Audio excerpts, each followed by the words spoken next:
നമ്മളിന്ന് ഒബിസിറ്റി അഥവാ അമിതവണ്ണത്തിലെ ആഹാര ക്രമീകരണത്തെ പറ്റിയാണ് സംസാരിക്കാൻ പോകുന്നത്. അപ്പോൾ നമ്മുടെ നാട്ടിലിപ്പോൾ എല്ലാവർക്കും അറിയാം, ഷുഗർ അഥവാ കാർബോഹൈഡ്രേറ്റ് അഥവാ പഞ്ചസാര അടങ്ങിയ ആഹാരം കൂടുതൽ കഴിക്കുന്നത് ഒബിസിറ്റി ഉണ്ടാക്കുന്നത്. ഇപ്പോൾ ഈ ഇടയ്ക്കായിട്ട് ട്രെൻഡിങ് ആയിട്ടുള്ള ഡയറ്റുകളാണ് ഷുഗർ കട്ട് അഥവാ ലോ കാർബ് ഡയറ്റ് അല്ലെങ്കിൽ കീറ്റോ ഡയറ്റ്. അങ്ങനെയൊക്കെയുള്ള പലതരം ഡയറ്റുകൾ ഇപ്പോൾ വളരെയധികം പോപ്പുലറാണ്.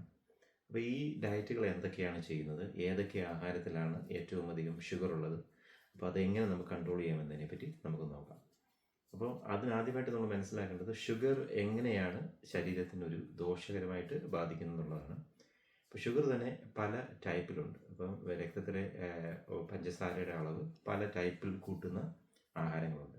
അപ്പോൾ നമ്മൾ സാധാരണയായിട്ട് കഴിക്കുന്ന അമിതമായ മധുരമുള്ള ആഹാരം, ഇപ്പം ജിലേബി ആയാലും ലഡു ആയാലും ഹൽവ ആയാലും, ഇത് കഴിച്ചു കഴിഞ്ഞാൽ ഉടനെ തന്നെ ശരീരം അത് ദഹിപ്പിക്കുകയും അതിൻ്റെ രക്തത്തിലെ പഞ്ചസാരയുടെ അളവ് ക്രമാതീതമായിട്ട് ഉയരുകയും ചെയ്യും. വളരെ ഒരു ചെറിയ സമയത്തിനുള്ളിൽ തന്നെ അത് പെട്ടെന്ന് രക്തത്തിലെ പഞ്ചസാരയുടെ അളവ് കൂട്ടും. അതേസമയം നമ്മൾ കഴിക്കുന്ന ചില ആഹാരങ്ങൾ, ഇപ്പം നാരുകളടങ്ങിയ ഷുഗറുള്ള ആഹാരം, ബ്രെഡ് ആയാലും അതൊക്കെ ഈ ഫൈബറുള്ള ആഹാരം കഴിച്ചു കഴിഞ്ഞാൽ ആ ഫൈബർ ഈ ഷുഗർ പെട്ടെന്ന് ബ്ലഡിൽ കൂട്ടുന്നത് ഒരു പരിധി വരെ തടയും. അപ്പോൾ അത് സ്ലോ ആയിട്ട് ഷുഗറിനെ റിലീസ് ചെയ്യുന്നതായിരിക്കും. അപ്പം നമ്മുടെ ബോഡിയിൽ പെട്ടെന്ന് ഷുഗർ, അതായത് ഹൈ ഗ്ലൈസീമിക് ഇൻഡെക്സ് എന്നാണ് നമ്മൾ പറയുന്നത്. അതായത് ഒരു ഭക്ഷണ പദാർത്ഥം പെട്ടെന്ന് ഷുഗർ റിലീസ് ചെയ്ത് കഴിഞ്ഞാൽ നമ്മുടെ ബോഡി അതിനെ ഷുഗറിനെ കുറയ്ക്കാൻ വേണ്ടി ഇൻസുലിൻ എന്ന് പറയുന്നൊരു ഹോർമോണിനെ ഉണ്ടാക്കും. അപ്പോൾ ഈ ഇൻസുലിൻ എന്ന ഹോർമോൺ എന്ന് വെച്ചാൽ അനബോളിക് ഹോർമോണാണ്. അതായത് അതിൻ്റെ പ്രധാനപ്പെട്ട ഡ്യൂട്ടി എന്ന് പറഞ്ഞു കഴിഞ്ഞാൽ ഷുഗറിൻ്റെ അളവ് കുറയ്ക്കുക. അതെങ്ങനെ ചെയ്യുന്നു വെച്ച് കഴിഞ്ഞാൽ അത് പല രീതിയിൽ ഷുഗറിനെ നമ്മുടെ ബോഡിയിൽ സ്റ്റോർ ചെയ്യും. ഉദാഹരണമായിട്ട് ഷുഗറിനെ അത് കൺവേർട്ട് ചെയ്തിട്ട് ഫാറ്റ് ആക്കിയിട്ട് ലിവറിൽ സ്റ്റോർ ചെയ്യും, പിന്നെ നമ്മുടെ തൊലിയുടെ അടിയിൽ സ്റ്റോർ ചെയ്യും. അതുപോലെ തന്നെ പല ടൈപ്പിലുള്ള ഈ ഫാറ്റ് ഉണ്ടാക്കും. അതായത് ട്രൈഗ്ലിസറൈഡ്സ് എന്ന് പറയുന്ന ഒരു ഫാറ്റ് ഉണ്ടാക്കും. പിന്നെ അതേപോലെ തന്നെ അത് പ്രോട്ടീൻ ഉണ്ടാക്കാനും ഒക്കെ സഹായിക്കും.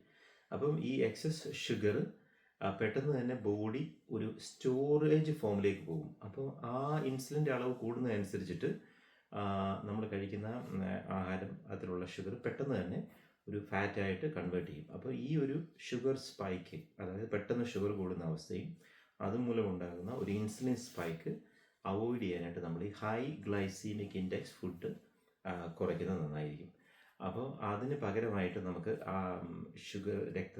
ഭക്ഷണത്തിൽ ഷുഗറിൻ്റെ അളവ് കുറച്ച്, കാർബോഹൈഡ്രേറ്റിൻ്റെ അളവ് കുറച്ച്, അന്നജത്തിൻ്റെ അളവ് കുറച്ചിട്ട് അതിന് പകരമായിട്ട് കുറച്ച് പ്രോട്ടീൻസ് അടങ്ങിയ, അതായത് മീറ്റ് അല്ലെങ്കിൽ പൾസസ്, ഈ പയറുവർഗ്ഗങ്ങൾ, കടല, അതുപോലെയുള്ള ആഹാരങ്ങളൊക്കെ നമ്മുടെ ആഹാരത്തിൽ കൂടുതൽ ഉൾപ്പെടുത്തി കഴിഞ്ഞാൽ ഷുഗറിൻ്റെ അളവ് ഒരു പരിധി വരെ നമ്മുടെ രക്തത്തിൽ ഉയരുന്നത് തടയാൻ പറ്റും.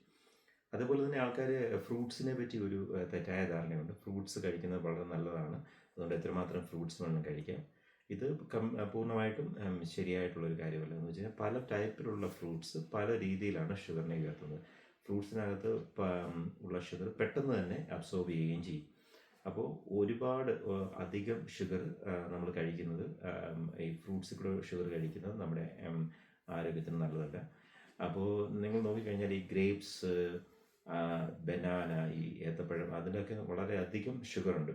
അപ്പോൾ ഇതൊന്നും കഴിക്കേണ്ടതെന്നല്ല, ഇതിൻ്റെ അളവ് ഒരു 1/5 നമ്മൾ ടോട്ടൽ കഴിക്കുന്ന ആഹാരത്തിൻ്റെ 1/5 ഭാഗത്തിൽ കൂടാനായിട്ട് പാടുള്ളതല്ല. അതേപോലെ തന്നെ ഭക്ഷണത്തിൽ ഇലക്കറികൾ, പച്ചക്കറികൾ, നാരുകൾ കൂടുതലടങ്ങിയ ആഹാരം, ഇതൊക്കെ ഉൾപ്പെടുത്തി കഴിഞ്ഞാൽ ഇതെല്ലാം ഷുഗർ ൻ്റെ അളവ് നമ്മുടെ രക്തത്തിൽ കൂട്ടുന്നതിനെ കുറയ്ക്കാൻ സഹായിക്കുകയും അതുപോലെ തന്നെ ഒരു സമീകൃതമായ ആഹാരം അതിലേക്ക് എത്താനും സഹായിക്കും. അപ്പോൾ ഒരു പ്രത്യേക ഡയറ്റ് മാത്രം ഫോളോ ചെയ്തുകൊണ്ട് നമുക്ക് നമ്മുടെ വണ്ണം കുറയ്ക്കാൻ പറ്റുമെന്ന് തോന്നുന്നില്ല.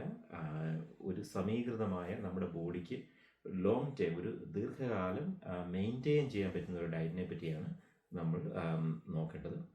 അപ്പോൾ അടുത്തായിട്ട് നമുക്ക് അറിയേണ്ടത് കൊഴുപ്പടങ്ങിയ ആഹാരങ്ങളെ പറ്റിയാണ്. അപ്പോൾ അതിനെപ്പറ്റി നമുക്ക് അടുത്ത വീഡിയോയിൽ കാണാം.